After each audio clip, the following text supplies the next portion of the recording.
Hello hi dear friends. അപ്പോൾ ഇന്നും വീണ്ടും നമ്മൾ ഇവിടെ തന്നെയാണ് ടോപ്പ് ഇൻ ടൗണിൻ്റെ കിച്ചൺ ഏരിയയിലാണ്. പാലക്കാടൻ സദ്യ സീരീസിൻ്റെ 4ാമത്തെ ദിവസം. അപ്പോൾ ഇന്ന് എന്നോടൊപ്പം ഉള്ളത് ഇവിടുത്തെ സീനിയർ മോസ്റ്റ് ആയിട്ടുള്ള ചേട്ടനായിരുന്നു. ഇത് കഴിഞ്ഞ 3 ദിവസം ഇതും ഒരു സീനിയർ ആയിട്ടുള്ള ആൾ തന്നെയാണ്. ശ്രീ രത്നം അല്ലേ, ഷെഫ് രത്നമാണ്. ഇവർക്ക് എത്ര വർഷത്തെ ഇവിടെ വന്നിട്ട്? ഇവിടെ 20 ഇയേഴ്സായി ഇവിടെ വന്നിട്ട്. അതിന് മുന്നേ എക്സ്പീരിയൻസ് ഇഷ്ടംപോലെ ഉണ്ടാവുമല്ലോ. അപ്പോൾ ഈ സദ്യവട്ടങ്ങളുടെ കൂടെ പാലക്കാടൻ സദ്യയുടെ പ്രധാനപ്പെട്ട മറ്റൊരു കാര്യമാണ് കൂട്ടുകറി. അപ്പോൾ ഇത് കൂട്ടുകറിയാണെന്ന് നമ്മൾ ചെയ്യണം. അപ്പോൾ കൂട്ടുകറിയുടെ രഹസ്യം നമ്മൾ കണ്ടെത്താൻ പോകുന്നു.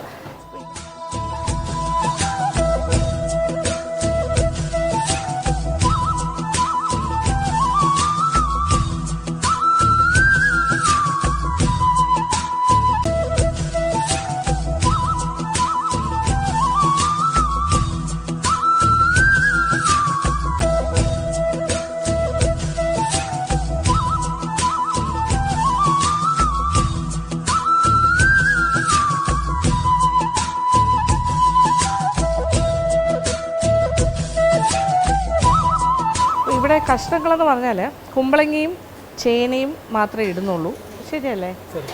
ഏത്തക്ക, പച്ച ഏത്തൻ അങ്ങനെ ഒന്നും ഇടുന്നില്ല. കഷ്ണമാണെങ്കിൽ സ്ക്വയർ പീസസ് ആയിട്ടാണ് കട്ട് ചെയ്തിരിക്കുന്നത്. അപ്പം കട്ടിങ്ങിൻ്റെ ഇതൊക്കെ കണ്ടുവല്ലോ. പിന്നെ അത് കഴിഞ്ഞിട്ട് പിന്നെ വേണ്ട കാര്യം എന്ന് പറഞ്ഞാൽ കടലപ്പരിപ്പ്. 1 മണിക്കൂർ മുന്നേ വെള്ളത്തിൽ നിന്ന്. ഇത് എത്ര ഉണ്ടാവും? ഇത്രയും ക്വാണ്ടിറ്റി ഇത് തന്നെയാണോ അതിലിട്ടത്?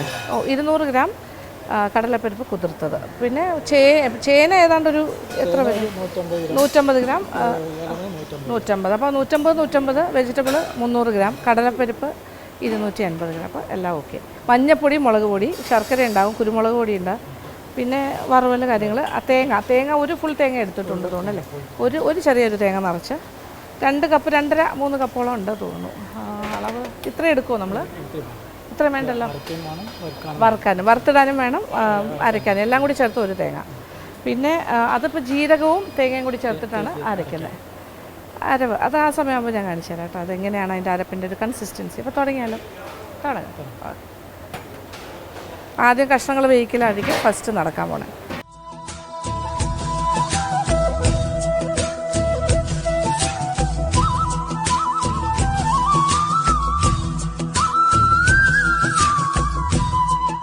പീസസ് ചേന ആൻഡ് കുമ്പളങ്ങ.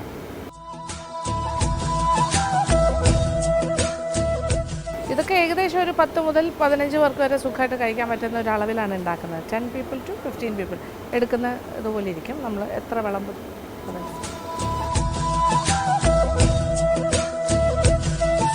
ഇത് വേഗണം. വെന്ത് കഴിഞ്ഞിട്ടാണ് ബാക്കി പൊടികൾ ഇടുന്നത്. മഞ്ഞൾപ്പൊടി, മുളക് പൊടി, കുരുമുളക് പൊടി, സോൾട്ട്, പിന്നെ കടലപ്പരിപ്പ് അതും കൂടി ഇതിനോടൊപ്പം തന്നെ വേവിക്കാനായിട്ടുണ്ട്. ഇത് 1 മണിക്കൂർ വെള്ളത്തിൽ കുതിർത്താണ്. 200 ഗ്രാംസ്.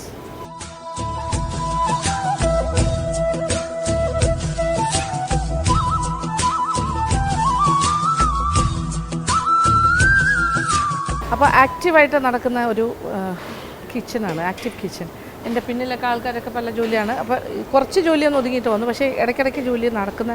ഇന്ന് ഇച്ചിരി തിരക്ക് കുറഞ്ഞ ദിവസം നോക്കി സെലക്ട് ചെയ്തിരിക്കുകയാണ്. എങ്കിലും ഇടയ്ക്ക് ബാക്കിൽ ആൾക്കാർ വരും. ഇതെല്ലാം ശരിക്കും പറഞ്ഞാൽ കർക്കിടക മാസത്തിൽ വന്നിട്ടാണ് ഷൂട്ട് ചെയ്യുന്നത്. കാരണം ചിങ്ങമാസത്തിൽ ഇവിടേക്കൊന്നും അടുക്കാൻ പറ്റില്ല. ഇവിടെ ഓർഡേഴ്സിൻ്റെ ബഹളമായിരിക്കും, തിരക്കായിരിക്കും. അടുക്കളയിൽ ഒരു തുള്ളി സ്ഥലം ഉണ്ടാവില്ല ഇതുപോലെ ജോലി ചെയ്യാനും ആൾക്കാർക്ക് നിൽക്കാനും ഒന്നും. എവ്രിവെയർ ആൾക്കാർ കുക്കിംഗ് വർക്കിൻ്റെ പല സ്റ്റേജസിലായിരിക്കും. This is the best time എന്ന് എനിക്ക് തോന്നി. അപ്പോൾ അരപ്പിന് വേണ്ട തേങ്ങ എടുക്കുന്നു, ജീരകം നോക്കിക്കോളൂ.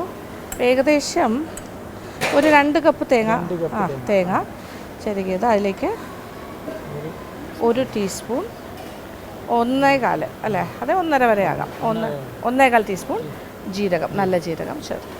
ഇതാണ് അരയ്ക്കുന്ന ഒരു തരിതരിപ്പായിട്ട് അത് അരച്ചിട്ട് വരാം. ഇത് നോക്കിയാൽ പതഞ്ഞുകൊണ്ടിരിക്കുന്നത്. വെന്തോ തുടങ്ങി ഇവിടെ അല്ലേ, പത വരുന്നു, പത്ത. അപ്പം എല്ലാ കാര്യങ്ങളും വെന്തു. ഇപ്പോൾ ചേനയും കുമ്പളങ്ങയും കടലപ്പരിപ്പ് പോലെ ഈക്വലായിട്ട് വെന്തിട്ടുണ്ട്, കറക്റ്റ് പാകത്തിന്. എന്താ പറയുക, ഈ കടലപ്പരിപ്പൊന്നും വെന്ത് കുഴയേണ്ട ആവശ്യമൊന്നുമില്ല. പിന്നെ ഞാൻ ഒരു കാര്യം ചോദിച്ചപ്പോൾ ഒരു കാര്യം ക്ലിയറാണ്. അത് ചേനയുടെ വേഗം സാധാരണഗതിയിൽ കൂടുതലല്ലേ, പക്ഷേ മഴക്കാലത്തെ ചേനയ്ക്ക് നല്ല പെട്ടെന്ന് വേഗം എന്ന് പറയുന്നത്. അല്ലാത്ത സമയത്താണ് നമ്മൾ ഉണ്ടാക്കുന്നതെങ്കിൽ ചേന ആദ്യം ഒരു പകുതി വേഗമായിട്ട് വേകുന്നവരെ വെയിറ്റ് ചെയ്തിട്ട് വേണം കുമ്പളങ്ങയും കടലപ്പരിപ്പൊക്കെ ഇടാൻ. ആ ഒരു സ്റ്റേജിൽ ഇതിപ്പോൾ ഇനിയിപ്പോൾ മഞ്ഞൾപ്പൊടി ഇടാൻ പോകുന്നു. ഓക്കെ, ഒരു 1/2 ടീസ്പൂൺ നിറച്ചെടുത്തു. മഞ്ഞൾപ്പൊടി, മുളക് പൊടി ഒരു ഹീപ്ഡ് ടീസ്പൂൺ പ്ലസ് ഒരു 1/4 ടീസ്പൂൺ. ഓക്കെ, അപ്പോൾ ഒരു നോർമലായിട്ടാണെങ്കിൽ 1.5 ടീസ്പൂൺ പറയും. ഹീപ്ഡാണെങ്കിൽ ഒരു ഹീപ്റ്റും ടീസ്പൂണും ഒരു 1/4 ഭാഗം. ഇനി കുരുമുളക് പൊടി ഒരു സ്പൂൺ നിറച്ചിടുന്നു, 1 ടീസ്പൂൺ. ഒരു ടീസ്പൂൺ ഫുള്ള് ഹീപ്റ്റായിട്ട് ഇടുന്നു, കുമിച്ചിടുന്നു എന്ന് പറയാം. ഇനി എന്താണ്? സോൾട്ട്. ഉപ്പ് കല്ലുപ്പാണ് ഇടുന്നത്. ഓക്കെ, കല്ലുപ്പ്, കുറച്ച് കല്ലുപ്പ്, ടേസ്റ്റ് കൂടും. ശർക്കര 1, 2, അപ്പോൾ 2 വലിയ കഷ്ണം. ഇത് ഇച്ചിരി ഇളകിയ പീസല്ലേ? ഓക്കെ, 2 അച്ച്, വലിയ അച്ച് 2 എണ്ണം. ആ വെള്ളം അലിഞ്ഞ്, അതായത് ശർക്കര അലിഞ്ഞ് ഇങ്ങനെ ഇതിൻ്റെ കൂടെ കിടന്ന് ഒന്ന് വെന്ത് ഒന്ന് അതിൽ പിടിക്കണം. അത് കഴിഞ്ഞിട്ടാണ് അരപ്പിടുന്നത്. അരപ്പിവിടെ റെഡിയാണല്ലോ, അരച്ച് വെച്ചിട്ടുണ്ട്. അരപ്പിസ് റെഡി. ഏകദേശം 1.5-2 കപ്പെന്ന് പറയാം. കുറച്ച് തരിതരിപ്പായിട്ട് അരച്ച്. അപ്പോൾ ശർക്കരയൊക്കെ നന്നായിട്ട് വെന്തിട്ടുണ്ട്. നന്നായിട്ട് ഇങ്ങനെ വരണ്ട് വരുന്ന പോലെ ഇതിൽ മിക്സായി കഴിഞ്ഞു. എന്ത് മണം അറിയോ? നല്ല പ്യുവർ ശർക്കര തന്നെ ഇടാൻ ശ്രമിക്കണം. ഇവിടെ നല്ല വെള്ളം കിട്ടും. നിങ്ങൾ എവിടെ നിന്നാണ് ഈ വെള്ളമൊക്കെ വരുന്നത്? കോയമ്പത്തൂരിൽ നിന്നാണ് അല്ലേ? ഓക്കെ, കോയമ്പത്തൂർ ഇവിടെ വളരെ അടുത്തല്ലേ. ഇനി ഇതിലേക്ക് ഇതേ നോക്കി, ഇതാണ് പാകം. ഇനി ഈ ഒരു സമയത്ത് തേങ്ങയുടെ അരപ്പും കൂടി ചേർക്കും.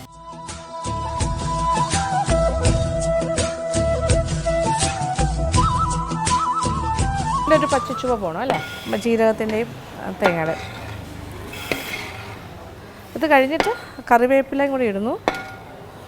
ആഹാ, നല്ല മണം. എക്സെപ്ഷണലി ഗുഡാണ്. കുറച്ച് അധികമായിട്ട് നല്ലതായിട്ട് എനിക്ക് തോന്നുന്നുണ്ട്. ഭയങ്കര വ്യത്യാസം. ഉണ്ടാക്കാനാണെങ്കിലും എന്ത് എളുപ്പം. ഇനി വെളിച്ചെണ്ണ. ഇത് കൂടാണ്ട് വറവലിടില്ലേ? ഇതിപ്പോൾ കുറച്ച് പച്ച വെളിച്ചെണ്ണ ഒഴിക്കണമെന്നേ ഉള്ളൂ. ഒരു 1.5 ടീസ്പൂൺ ഒഴിച്ചു. അത് ആദ്യത്തെ സ്റ്റേജ്. ചെറുതായിട്ടൊക്കെ ഒന്ന് ഉടച്ചു കൊടുക്കണം, ചെറുതായിട്ട്.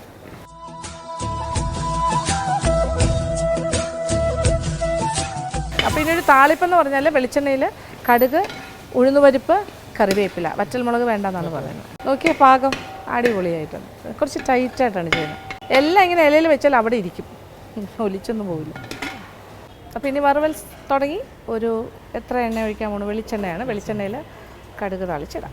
ഏകദേശം ഒരു 1/4 കപ്പിന് കൂടുതലുണ്ട് വെളിച്ചെണ്ണ. നിറച്ച് വെളിച്ചെണ്ണയിൽ വറുത്തിടുമ്പോൾ അതിൻ്റെ ഒരു പ്രത്യേക സ്വാദല്ലേ. 1 ടീസ്പൂൺ കടുക്, നല്ല ചൂടാട്ടോ. 1 ടീസ്പൂൺ കടുക്. അതുപോലെ ഉഴുന്ന് പരിപ്പ് 1.5 ടീസ്പൂൺ ഉഴുന്ന് പരിപ്പ്. അപ്പോൾ ഇങ്ങനെ ടൈറ്റായിട്ടാണ് ഇരിക്കുന്നത് നമ്മുടെ കൂട്ടുകറി, നല്ല കട്ടിക്ക്. ആ പച്ചച്ചുവയൊക്കെ മാറി ആ അരപ്പിൻ്റെ എല്ലാം. ഇനി ഇത് നല്ലതായിട്ട് നിറച്ചെണ്ണയിലല്ലേ വറുക്കുന്നത്. തേങ്ങ എത്ര ഇടാൻ പോണേ?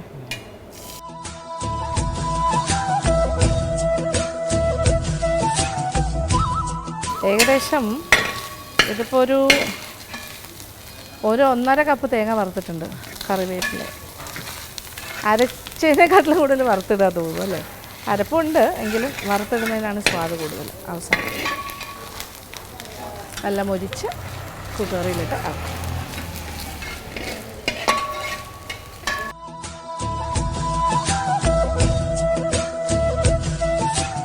ചേട്ടന് ഇച്ചിരി പനിയാണെന്ന്, അത് കാരണമാണ് അധികം ഫ്രണ്ടിലേക്ക് വരാത്തത്.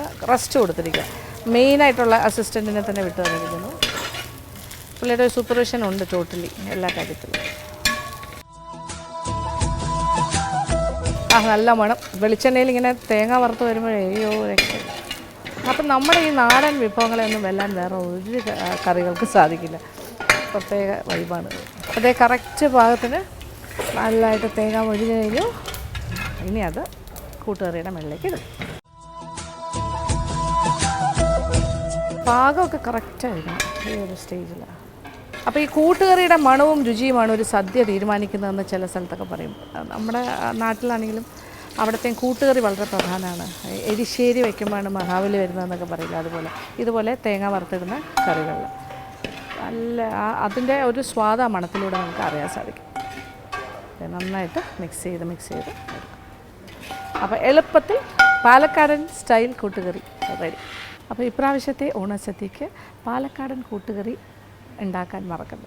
അത് ഇമ്പോർട്ടൻ്റ് കാര്യമായിരിക്കും. അത്ര ടേസ്റ്റാട്ടോ, അത് അങ്ങനെയാണ്, മണത്തിൽ തന്നെ അറിയാം. അപ്പോൾ ഞാൻ ടേസ്റ്റ് കൂടെ നോക്കി പറഞ്ഞേക്കാം. അടിപൊളിയാണ്.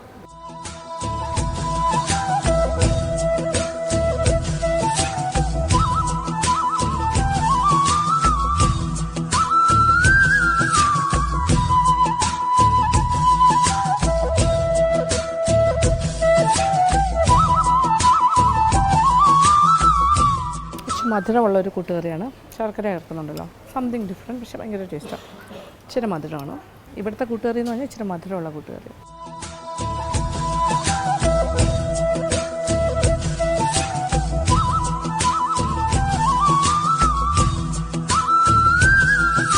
അപ്പോൾ എന്തായാലും രണ്ടാമത്തെ ഐറ്റം കാളൻ ഉണ്ടാക്കാൻ തുടങ്ങിയപ്പോഴത്തേക്കും ഓണർ തന്നെ വന്നിട്ടുണ്ട് ഇവിടെ. നമ്മുടെ കാര്യങ്ങളൊക്കെ നന്നായി നടക്കുന്നുണ്ടോ എങ്ങനെയാണ് എന്നൊക്കെ ഇടയ്ക്കിടയ്ക്ക് വന്ന് അന്വേഷിക്കുന്നുണ്ട്. അപ്പോൾ ഞാൻ പറഞ്ഞു കുറച്ച് നേരം കൂടി നമ്മളോടൊപ്പം സ്പെൻഡ് ചെയ്യാൻ പറഞ്ഞിരിക്കുകയാണ്.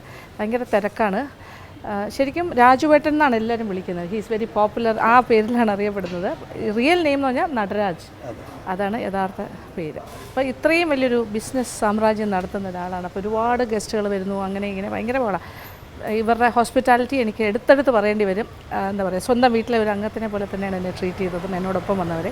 വളരെ താങ്ക് യു കേട്ടോ, താങ്ക് യു സോ മച്ച്. എനിക്ക് വീണ്ടും വീണ്ടും വരാൻ തോന്നുന്ന ആ ഒരു രീതിയിലുള്ള സ്വീകരണമാണ്. അതായത് ഇവിടുത്തെ എംപ്ലോയീസിൻ്റെ കാര്യം പറഞ്ഞാൽ അദ്ദേഹം എല്ലാവരെയും സ്വന്തം കുടുംബത്തിലെ അംഗങ്ങളെ പോലെ അതിൻ്റേതായ ആത്മാർത്ഥത, വർഷങ്ങൾ പഴക്കമുള്ള എംപ്ലോയീസാണ് ഓൾമോസ്റ്റ് എല്ലാവരും തന്നെ.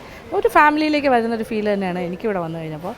പിന്നെ ഇനി ഇവിടുത്തെ സദ്യ കഴിക്കുന്നുണ്ട്, അത് ഞാൻ നിങ്ങൾക്ക് കാണിച്ചു തരാം. ഫുള്ള് പല ടൈപ്പ് ഓഫ് സദ്യയാണ്, ഫുൾ കോഴ്സ് ഒരു സദ്യയാണ് നമ്മളിപ്പോൾ പ്ലാൻ ചെയ്തിരിക്കുന്നത്. അപ്പോൾ കുറുക്ക് കാളൻ അതാണ് നമ്മളിപ്പോൾ ഉണ്ടാക്കാൻ പ്ലാൻ ചെയ്തിരിക്കുന്നത്. നമ്മളിങ്ങനെ കട്ടിക്കാളനല്ലേ ഇലയിൽ വയ്ക്കണേ അല്ലേ. നമ്മുടെ അവിടെയൊക്കെ ആണെങ്കിൽ ഒഴിക്കുന്ന പുളിശ്ശേരിയാണ് കൂടുതലും. ഇത് രസമാണ്. മോരുകറി അല്ല, മോരുകറി അല്ല, നമ്മൾ പുളിശ്ശേരി എന്ന് പറയും. രസകാളൻ തൃശ്ശൂർ സൈഡിലൊക്കെ പറയുന്നത്, ഇവിടെയും പറയും അല്ലേ രസകാളൻ എന്ന്. Okay okay.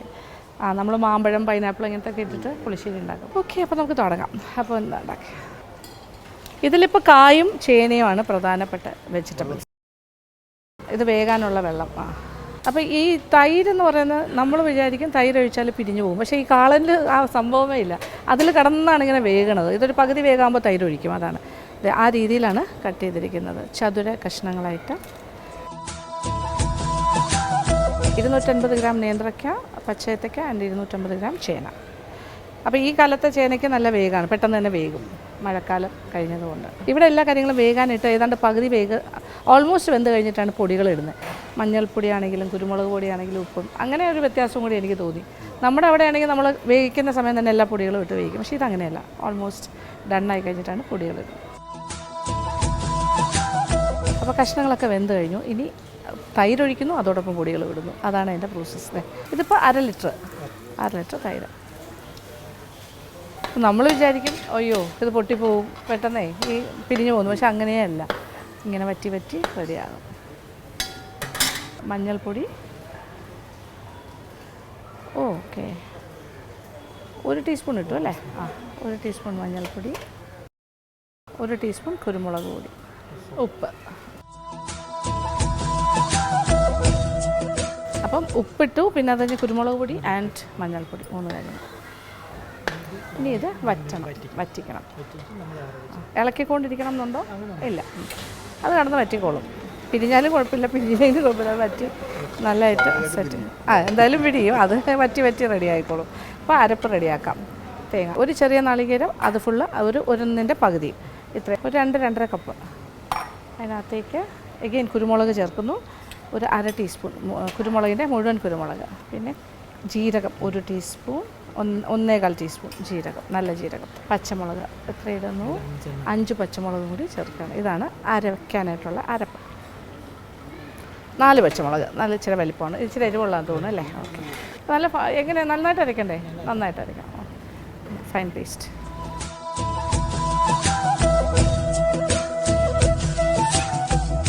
പ്രത്യേകത എന്താണെന്ന് ഞാൻ നേരത്തെ തന്നെ പറഞ്ഞു. ഇവിടെ ഉണ്ടാക്കുന്ന എല്ലാ വിഭവങ്ങളും എന്തുണ്ടാക്കിയാലും അദ്ദേഹത്തിൻ്റെ മുറിയിലെത്തും, എല്ലാം ഒന്ന് ടേസ്റ്റ് ചെയ്യുന്നുണ്ട്. അതുകൊണ്ട് ഒരു കാര്യം പോലും അറിയാണ്ട് പോകുന്നില്ല.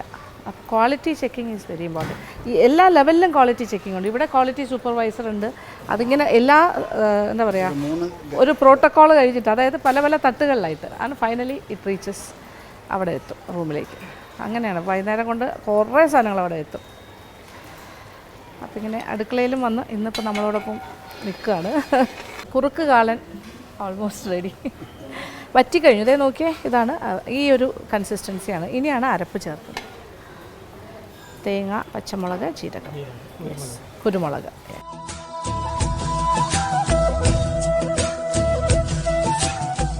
എന്ത് വ്യത്യാസമല്ലേ നമ്മളുണ്ടാക്കുന്നതും ഇതുമൊക്കെ തമ്മിൽ. ഇത് നല്ല ടൈറ്റായിട്ട് കണ്ടില്ലേ, ഇലയിൽ ഇങ്ങനെ വിളമ്പുമ്പോൾ അവിടെ ഇരിക്കും, ആ സ്റ്റൈല്.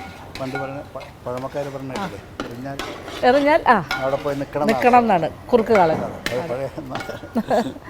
ഷെവറിൽ എറിഞ്ഞാൽ അവിടെ നിൽക്കണം, ഭക്ഷണപ്രേമികൾ പറയുന്നത്.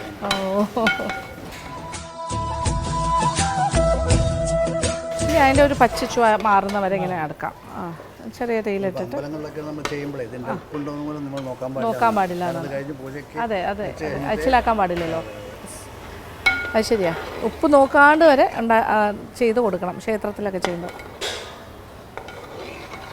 അപ്പോൾ ഇവിടെ എന്തായാലും എല്ലാ ദിവസവും ഉണ്ടാക്കുന്നുണ്ട് എല്ലാ കാര്യങ്ങളും. കറിവേപ്പില ഫ്രഷ് എക്സ്ട്രാ.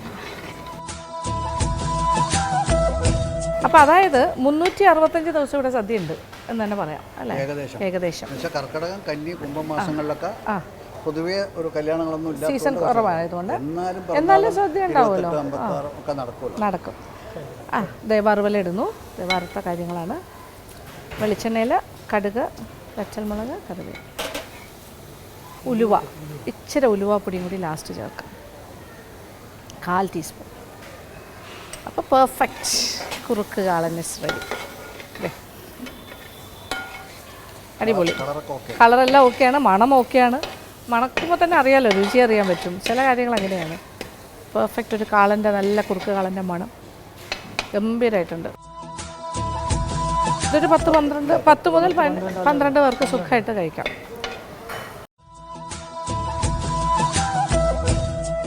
തീ ഓഫ് ചെയ്യാറായി. ഓക്കെ, ഓഫ് ചെയ്തു.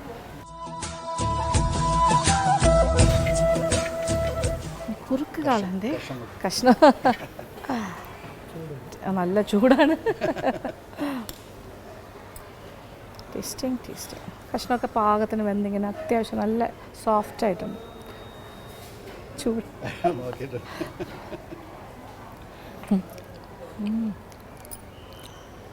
അടിപൊളി. ഉപ്പൊക്കെ പാകം, എരിവൊക്കെ ഉണ്ട്, എല്ലാം കറക്റ്റാണ്. ഗംഭീരം. അഭിമാനിക്കാം.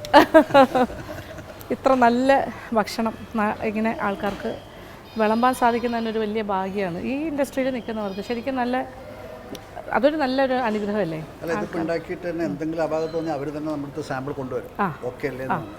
അപ്പം തന്നെ മാറ്റാന്നുള്ളതേ ഉള്ളൂ എല്ലാം. പക്ഷെ അങ്ങനെ തെറ്റൊന്നും വരില്ല, അവരൊക്കെ എക്സ്പീരിയൻസ്. ചുമ്മാ കഴിക്കാൻ തോന്നും. അപ്പോൾ എന്തായാലും നല്ല ഭക്ഷണം കൊടുക്കുന്ന ഈ ഒരു ടോപ്പ് ഇൻ ടൗൺ പറയാതിരിക്കാൻ പറ്റില്ല. നോൺ വെജും ഈക്വലി ഗുഡാണ്. ഇപ്പം ഞാനിപ്പോൾ വെജ് കോൺസെൻട്രേറ്റ് ചെയ്യുന്നേ ഉള്ളൂ, സദ്യവട്ടങ്ങൾ. പക്ഷെ അതിനും ഇവരാണ് ഏറ്റവും ഫേമസ്. പാലക്കാട് വന്നാൽ ഇവിടെ വരാം, ഇവിടെ അല്ലാതെ വന്നാലും സദ്യ കഴിക്കാമല്ലോ അല്ലേ? അപ്പോൾ വന്നു.